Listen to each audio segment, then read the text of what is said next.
What's going on, everybody? Welcome to the latest episode of the LA Report with your co-hosts Eris Morrison and Linjo Kilo. Yes, sir. We thank you guys for rocking with us for our latest episode. We have a very, very special guest today.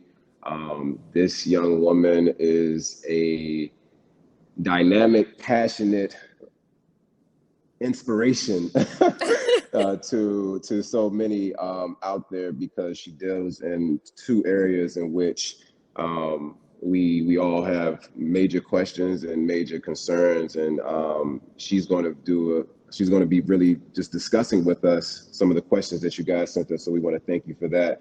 Her name is Dr. Natalia Fuller. Just as a brief bio for you guys, she obtained her undergraduate degree in psychology with a minor in neuroscience and theater from Wesleyan College.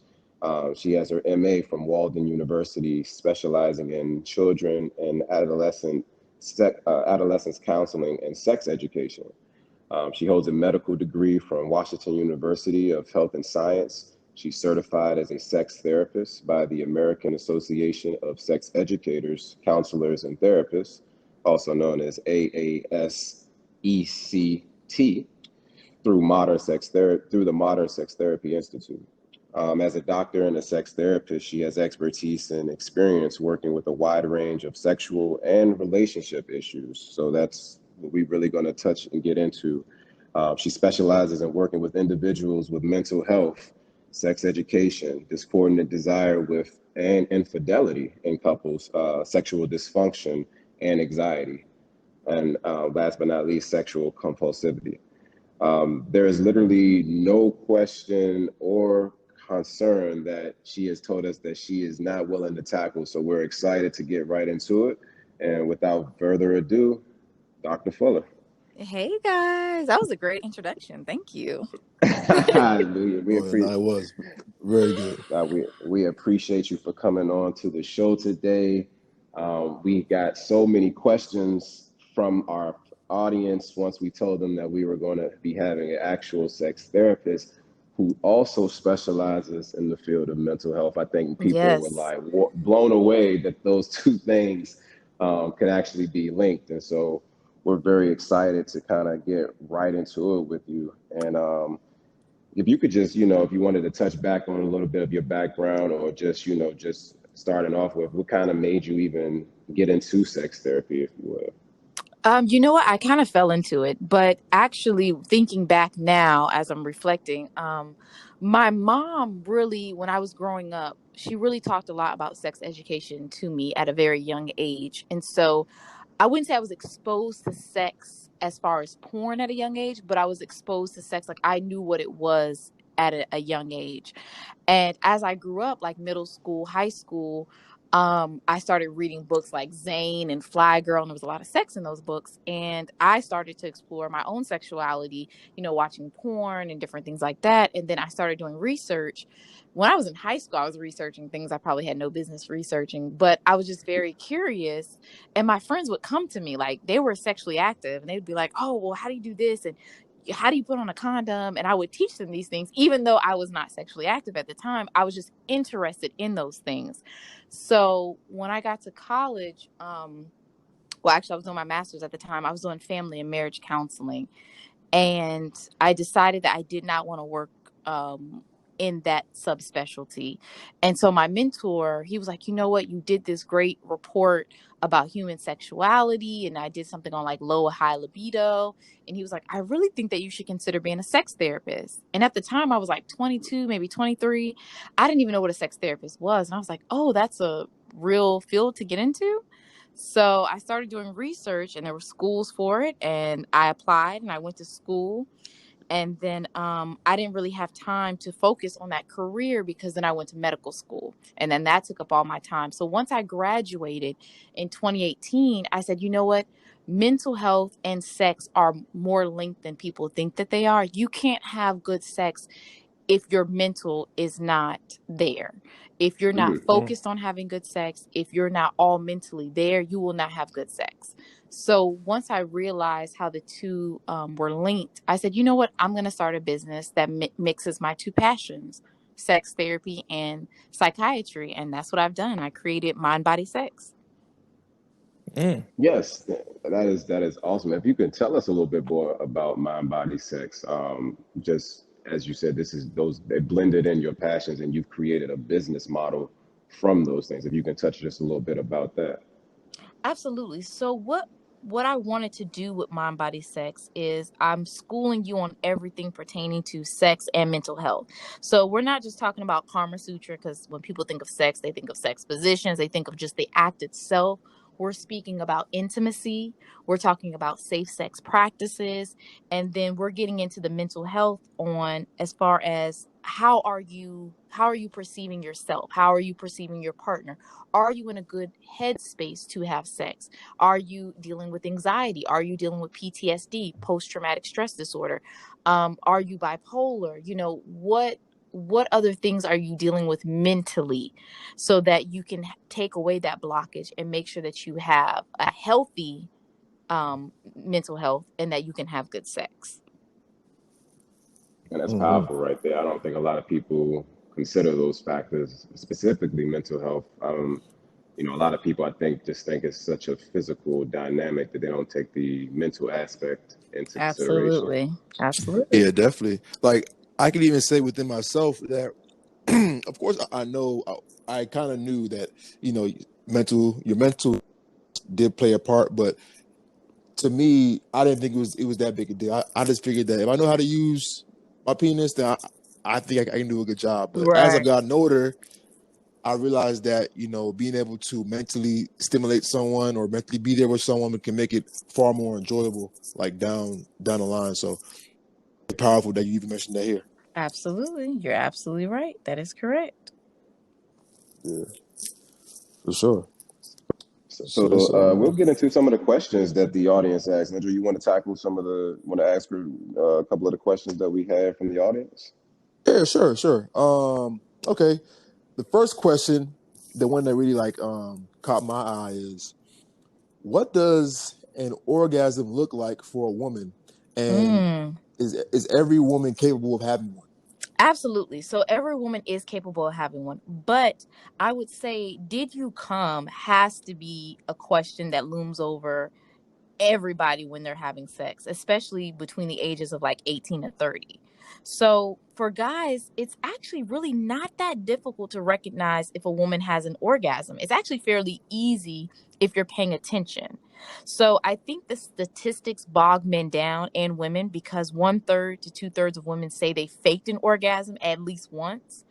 And women, we're faking for multiple reasons. We want to boost our partner's ego, we don't want to hurt their feelings, we want to avoid shaming and accusations of inadequacy, and we want to end sex too. We don't feel like having sex. But women are capable of having orgasms, but there's so many different types of orgasms. So as Mm. women, I think you have to experiment on yourself. If you can't give yourself an orgasm, do not expect a man to give you an orgasm, because you have to know what pleases you. And that's what I've recognized. A lot of women, they don't know what pleases them, and then they expect a man to come along. And that's what, in all aspects, not even sex, but in relationships, mental health, everything. I think we put so much on the man, like, oh, he should be pleasing me. But you have to be able to please yourself. You have to be happy with yourself first. You can't expect your partner to come along and automatically know what you like sexually. It's like playing a game. You're going to have to figure things out. You're going to have to use different tactics. So if you're not having an orgasm vaginally, then that means maybe try anal. A lot of women, a high percentage of women, love anal sex. More women are scared of it because they automatically think that it's going to be painful. But try it, because a lot of women do actually have orgasms through anal sex. And also try double penetration. Maybe for some women, vaginal is not enough. Maybe you need him to use his tongue at the same time. Maybe you need him to use his fingers. So you are capable of having an orgasm, but you do have to play around with your body and your partner and figure out what is going to work best for you. That is very good stuff right there. And then just you mentioning the fact of not knowing what a woman and for men, but as you were talking about women, not knowing necessarily what pleases them, and not being able to understand and reconcile that they expect that a man should. I think that just brings into a lot of like the conversation of now. When you can't basically force someone or try to find someone to make you happy. You got to be Right. happy in yourself first, and then when you guys are both happy, you come together. Things are just way more beautiful. There's the energy is just completely different. So I think that's a very, very valid point that you brought up when it comes to that. Yeah. What would you say? So we now that we know what the orgasms are, there's different types of orgasms. What would you? Some women wanted to know specifically, like what is squirting. We had somebody, excuse me, one of the audience members basically ask, there's squirting that they see in porn, and then there's squirting that they Mm-hmm. feel like they might have experienced themselves, but they don't know if what they saw in porn was some wild, freaky shit, or was it more just natural. And so, like, what does squirting actually look like for a woman? So it's going to be a little bit different for everyone, but all really squirting is it's a female ejaculation. It's when a female's urethra expels fluid during sex. That's really all it is. It's actually very simple, but everyone is going to, or every woman is going to squirt a little bit differently. And I know a lot of people are always trying to figure out, like, well, what's in squirting? Like, what is it, urine? And honestly, to be honest, a lot of scientists, they don't really fully understand female ejaculation because there's very limited research on how it works and its purpose. So it is normal. As far as what's in it, that is very controversial because scientists, there isn't really a realm for studying things like that just yet. I'm sure eventually they'll get around to it. But there, I think from my perspective, I do believe that there is a tiny bit of urine just because of where it's coming from anatomy wise. So I think that that's why sometimes it can have a bit of a smell. And that's why it's so watery too. But it also does have uh creatinine, I think is the word that the chemist was saying is also in squirting. So it has a couple of components that are coming from your body. So all it is essentially is just you expelling fluid during sex. That's it. Got you. Hmm. I wanted to touch back on the first question just for a brief second. You said that, oh, you mentioned that men can recognize, or they can recognize orgasm within their partners. Mhm. Me personally, I don't really know. Like how can a man, or how can I rather, recognize if my partner is having an orgasm if they're not telling me, or if they didn't say, "Hey, that was really good. I came a lot of times." Like Mhm. I don't know how else to really identify that. So if you're having difficulties identifying, I always say think about your own. When you orgasm, what are the things that you do? Hmm. And ours is very similar to that. We have the quickening of breathing, we have gas, we have moaning, we have several seconds of rapid involuntary contractions of our muscles around the vagina and the anus. You have the jerking movement of the hips and really your whole body. So, and then after the orgasm is complete relaxation. So I tell men, look for those clues. If her breathing is becoming quicker, then you're doing something good. If she's closing her eyes, if her eyes are rolling back into the top of her head, you're doing the right thing. If she's gripping your back or your butt or wherever she's placing her hands, you're probably doing a good job. Okay, Because cool. all That, those things are clues. Because if a woman is not enjoying it, unless she's faking it, and if that's the case, then that's a conversation that she needs to have with herself on why she feels like she needs to fake it. Because I'm not for faking orgasms, but because you have to have that communication with your partner. You have to be willing. If your partner is not pleasing you the way you, and this is male or female, because I have plenty of married men, single men come to me all the time like, oh, can you teach my girlfriend or wife how to get fellatio? Like she sucks. And I'm like, well, did you tell her she sucks? Oh, nah, like I can't say that. And I'm like, well, why not? There's a way that you word everything, and you know what type of word set your partner off. So the best time to talk about having orgasms or different things like that is outside of the bedroom when you guys are having regular conversations. So if you just got done having sex, that's probably not the best time because she thinks that she put it down or you think that you put it down. But you guys should already be having conversations outside of the bedroom about sex, pleasing one another, where you're at mentally. Are you dealing with depression in the relationship? Are you dealing with anxiety? So outside of the bedroom, have those conversations because it makes it easier once you get in the bedroom. Nice. Most Nice. definitely. Oh, It's interesting you bring up that point because I would say that I have personally have heard, from some women and even some men understanding, an orgasm for a woman versus them coming. Mm. It seems to be like some shrouded, some cloudiness around like those two. And to your point, I've like when I actually have that same cloudiness because I've heard multiple women say they've came before during sex with me, and then I've heard some women say they had orgasm, and then you see like the reactions of some. So like to your point, when you say like it's like the jerking of the body, like it's like the impulse of like their whole body is like they don't, it's like it's on, I don't want to say it's like it's on fire, but more so like it's just like it's so sensitive, the whole Mm-hmm. body at that particular moment. So if you touch them, it's kind of like they don't even know what the fuck to do because their body is just on 1,000 at that Right. particular And point. there are different types of orgasms, so hmm that's why I tell people don't get caught up on, oh, did I come or did I have, like, make sure it's more so about what feels good to you. Because sometimes people can come and it's not that orgasmic feeling. Like you just mm. feel good and you're wet down there, but your whole body isn't shaking or anything like that. Because with an orgasm there is actually a chemical change in your body, like the neurons and everything, the dopamine effectors.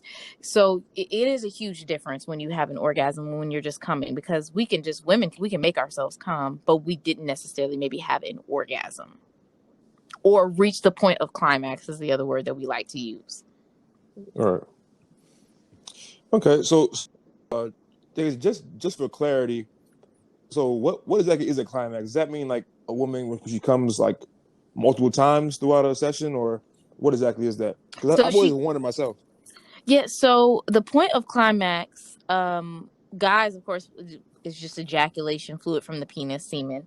But for women, it's actually having an orgasm. So where the chemicals, which we call endorphins, are released into your bloodstream, you have sensations rippling through your body. You feel warm, you feel flushed, you feel happy, you feel maybe sleepy afterwards. So the point of climax is that would be having an actual orgasm. Okay. Actually, Yeah. You mentioned earlier how it's very important to have discussions outside the bedroom that can, aid to improvement within the bedroom. Um, Mm-hmm.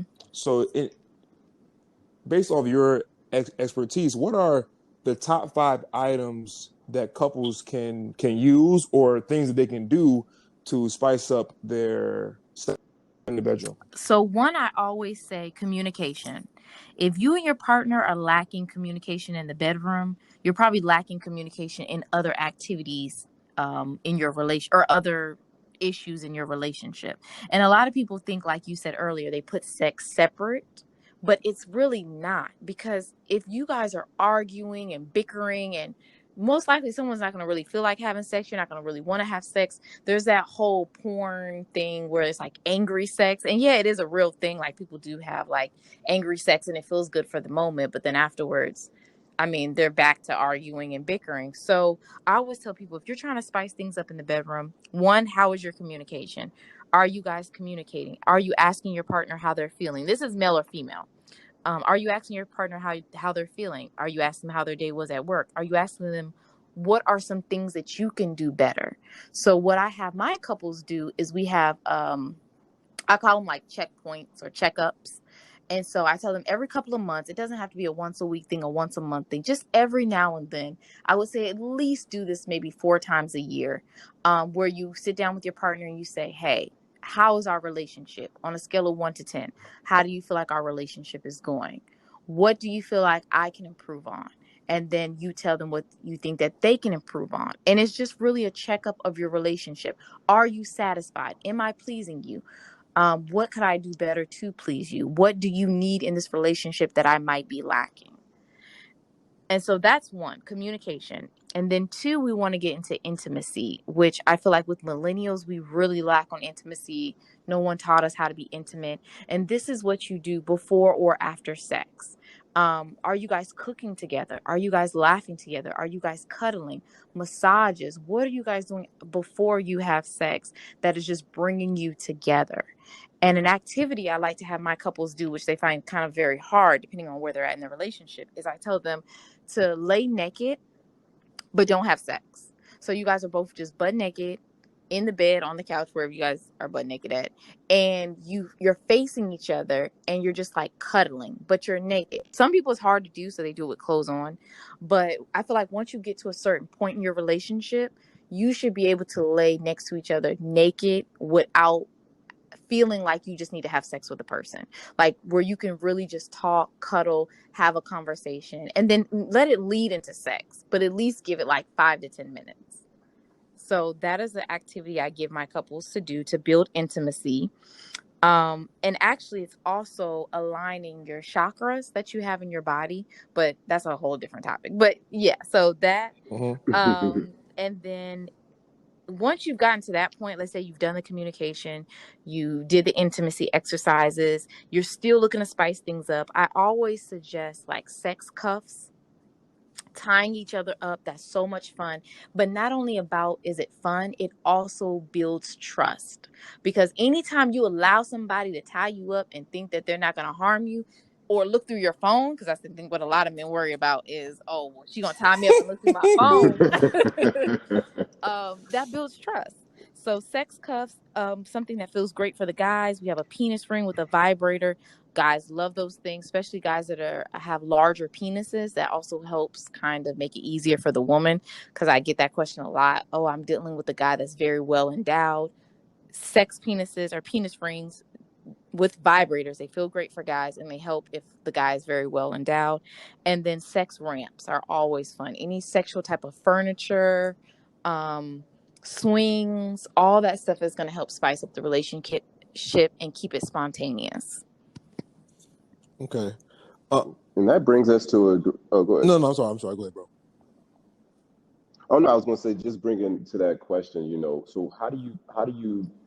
So I know some women ask, how do you introduce sex toys and those type of things in the bedroom with men? Like I've gotten that, we got that Yeah, question as it's well. funny. I did a live on this literally last week.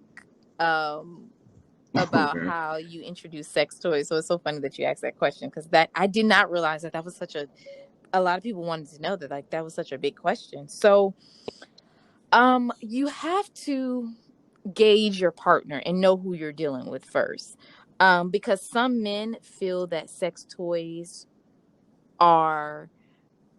they feel like it violates in the bedroom as far as like their manhood. So they feel like their manhood is being tested. So one, you have to know your partner and who you're dealing with.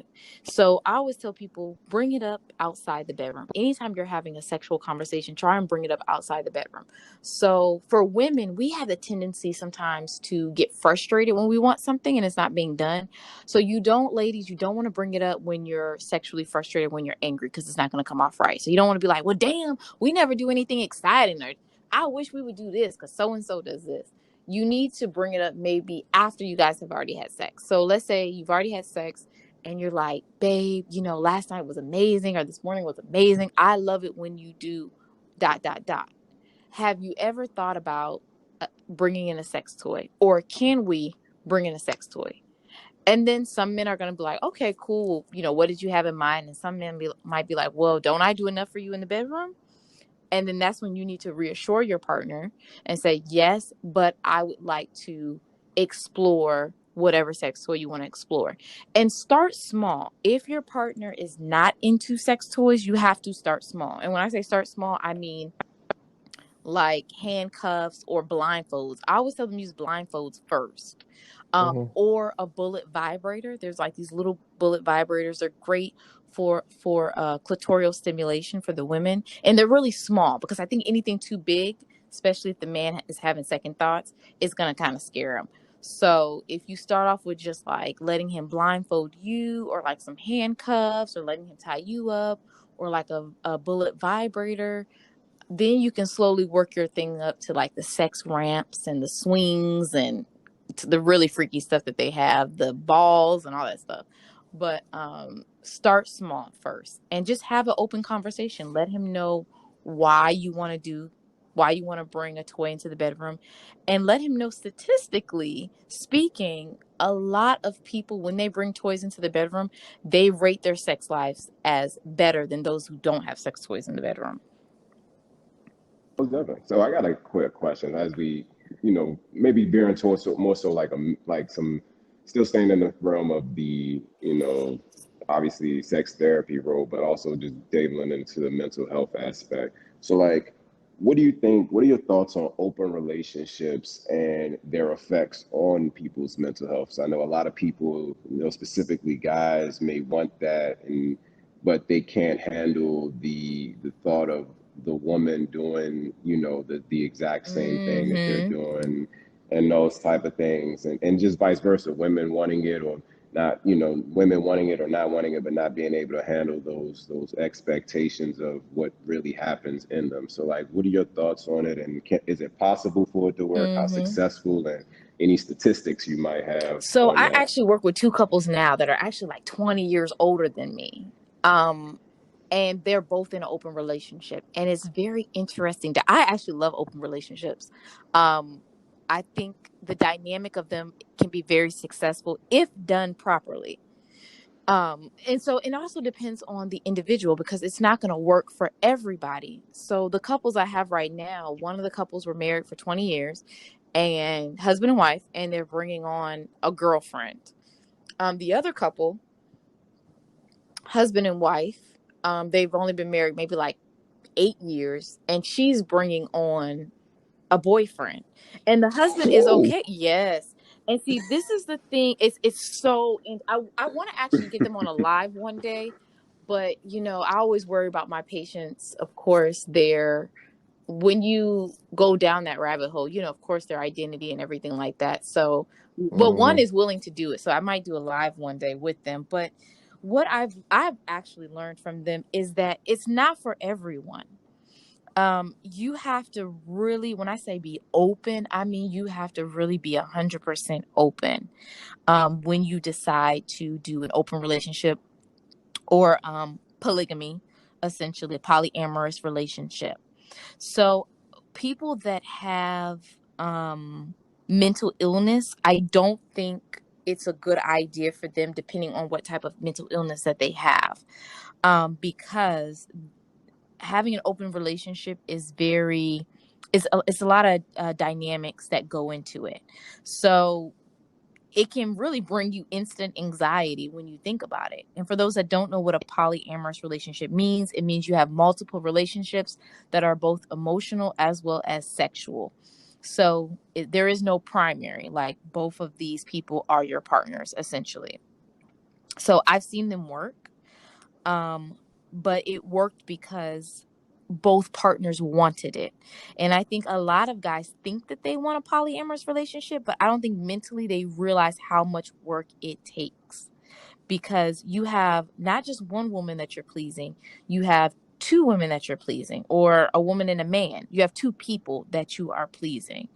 And one relationship can be complicated on its own. So, if you have one person to sexually satisfy, think about now having two people to sexually satisfy. And that goes for both ends, for male or female. So when I talk about open relationships with um my clients, and if they're thinking about getting into an open relationship, I want to make sure that both of them understand the Pandora's box that they're kind of opening, and are they emotionally ready? Because I think as women and men, we can be very territorial. So if you are not okay with sharing your partner, and I mean in all realms of life, emotionally, sexually, physically, mentally, then an open relationship is not going to work for you, because your relationship, one, has to be solid.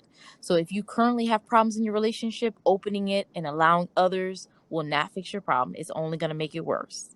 An open relationship will allow you to pretty much it's going to really exploit the problems that you already have. So if you already have issues with trust, an open relationship is only going to make that even worse. And then both people must be completely honest with themselves. Do you truly want this for you, or are you doing this for your partner? And I've seen that a lot of times, and that can lead to resentment. So yeah, so you, and then you got to lay down the ground rules. I mean, without rules in any relationship, it can be a bit of a slippery slope. So um who can you see? Does your partner need to approve of who you're going to be able to see? How much are they going to be able to come into you guys' life? Are there kids involved?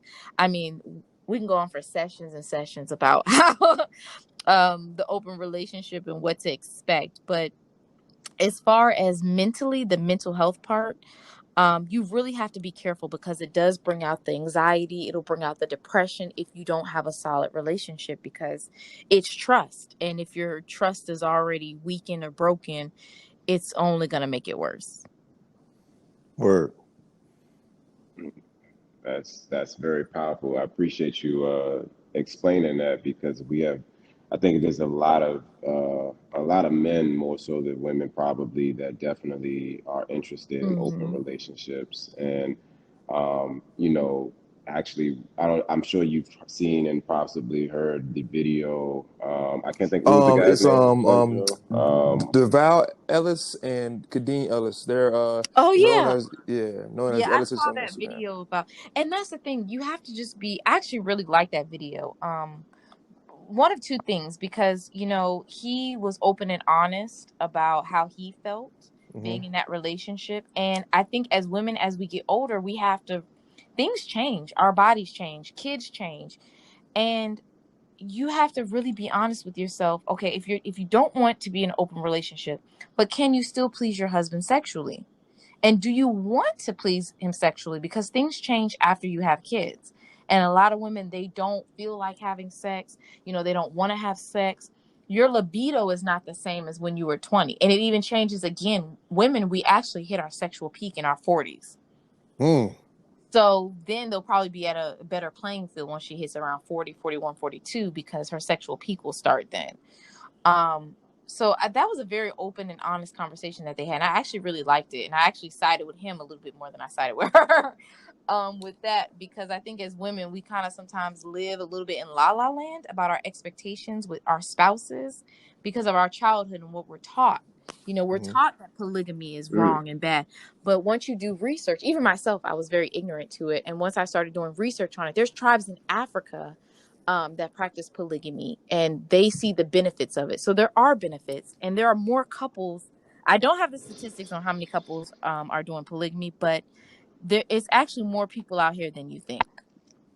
Yeah, I can definitely agree with that, because wow.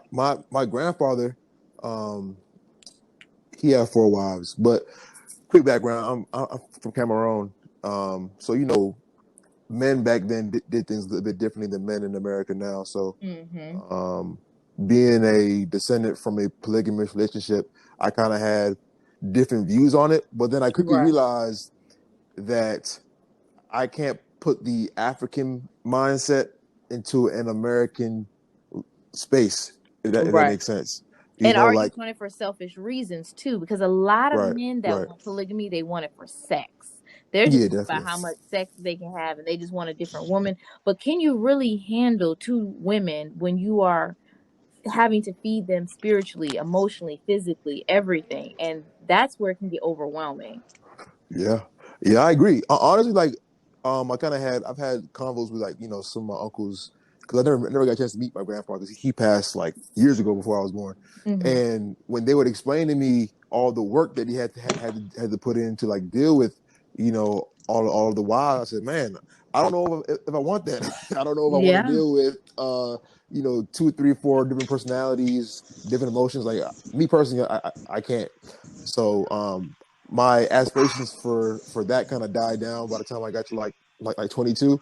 Mm-hmm. So, And maybe you can just be a swinger. I mean, because there are, I have this couple right now that they're not in polygamy, but they've been together 10 years and they're just kind of like, we want something different. I'm like, what about swinging? There are sex clubs out there that you can go to, that you can, whatever your preference is, maybe just watch or enjoy, someone else sexually while your partner's there. But it's all about mhm. boundaries and what your partner is open to. So I always tell people, here's 7 quick things to consider before opening your relationship. 1, is your mental and emotional health well managed? 2, what is your attachment style? We all have different attachment styles. So you have to figure that out. 3, does your relationship have significant undressed problems or issues? 4, how well do you communicate with each other? 5, how busy are you? 6, how do you feel about your partner having sex with another person? That's the main thing because, like I said, if you have any underlying issues, abandonment issues, fear, things like that, it's only going to make it worse. And how well do you identify and communicate your needs to your partner? Mm. No, that's That's you heavy. dropping That's gems heavy. That's heavy. right now Whew, for our audience. whew. Very, very, very real stuff there. I guess we'll get ready to wrap this particular session up with you, Dr. Fuller, and like I said, get you on a live Absolutely. Let's very do it. soon. Yeah, definitely. Because I Um, still got some more questions and for and you. For sure. yes, we got quite a few questions, but this has been a real treat for us. Like I said, we really appreciate you coming on the show today. We'll definitely, if you can give the people out there your social media handles so they can follow you, Absolutely. see the work Yes, that you're yes. doing. So you can follow me at mind.body.sex on Instagram. If you are interested, I'm really, really busy right now, but I might have a couple of slots open. If you're interested in sex therapy, or I sell organic lubricant. I also sell organic afterwash, sex afterwash, before and after technically. So you can go on DoctorMBS.com and you can schedule an appointment. I don't think I have any slots for the next 2 months, but DM me if you are really, really interested because I try and make myself as available as possible. And then you can also find me on social media, Dr. Canary. That's my personal page, dr.canary. I try and answer my DMs as much as possible. So if it takes me a couple of days to get back to you, I promise I answer as many questions as I possibly can. Yes, indeed. Yes, Well, indeed. thank you so much for coming on. And like I said, I know you guys out there are probably like, you guys want more, we want more, and we will have more time and more questions to get answered. But thank you so much, Dr. Fuller, for coming on Yes, to our indeed. show. We really, really Thank you guys for appreciate it. having me. Of course. Not a Hmm. problem. And we shall talk to All you soon. right. I'll see you guys later. All right. All Sounds right. good. All right, Bye. same here.